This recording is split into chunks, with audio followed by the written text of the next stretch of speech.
पटना। बिहार के मुख्यमंत्री नीतीश कुमार ने 2008 में पहला कृषि रोडमैप लागू किया था, वहीं 2012 में दूसरा कृषि रोडमैप और 2017 में तीसरा कृषि रोडमैप लागू किया, जबकि आज बिहार का चौथा कृषि रोडमैप लागू होने जा रहा है। राष्ट्रपति द्रौपदी मुर्मू बुधवार को बापू सभागार में चौथे कृषि रोडमैप का उद्घाटन करेगी।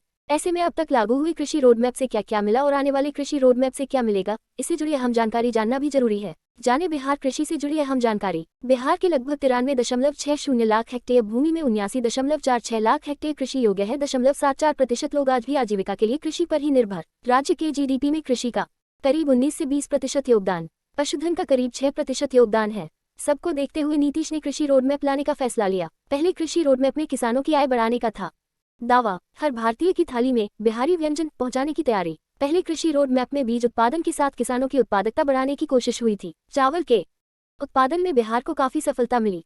कई जिलों में चावल उत्पादन में रिकॉर्ड वृद्धि। पहला कृषि रोडमैप का बजट आकार था छोटा।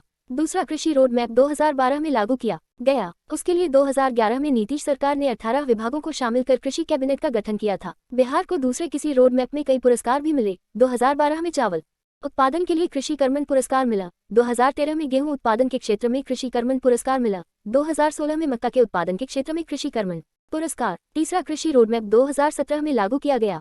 कोरोना काल के कारण रोडमैप को 1 साल बढ़ाया गया। तीसरे कृषि रोडमैप में ऑर्गेनिक खाद पर जोर दिया गया। किसानों को खेतों तक बिजली पहुंचाने में सरकार सफल रही। बिहार में हरित पट्टी बढ़ाने पर जोर दिया गया। हरित पट्टी बढ़ाने में सरकार सफल रही।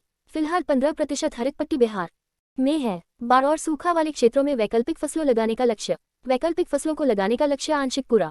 सरकार ने हर खेत तक पानी पहुंचाने का लक्ष्य रखा। अब तक हर खेत तक पानी पहुंचने का लक्ष्य पूरा नहीं हुआ। 0.2025 तक हर खेत तक पानी पहुंचाने का वादा किया गया। 2. कृषि रोडमैप से हुए कई बड़े बदलाव। कृषि रोडमैप से पहले बिहार में प्रतिवर्ष दूध का उत्पादन 57.7 लाख मीट्रिक टन था। 2021-22 में बढ़कर 115 लाख मीट्रिक टन हो गया है। अंडा का उत्पादन वर्ष 2007-8 में 10,667 लाख प्रतिवर्ष था। 2021-22 में बढ़कर 30,131 लाख प्रतिवर्ष हो गया। 3. चौथी कृषि रोडमैप के सामने चुनौती। किसानों को फसल के अनुसार उचित मूल्य दिलाना आज भी चुनौती।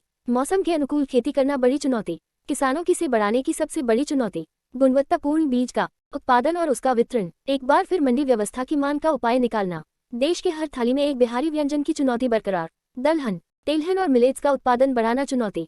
जैविक खेती और गुणवत्ता वाले बीज सबसे बड़ी चुनौती। लगातार कम होते बारिश या फिर असमय बारिश में खेती बड़ी चुनौती। किसानों को आसानी से कृषि ऋण दिलाने की चुनौती।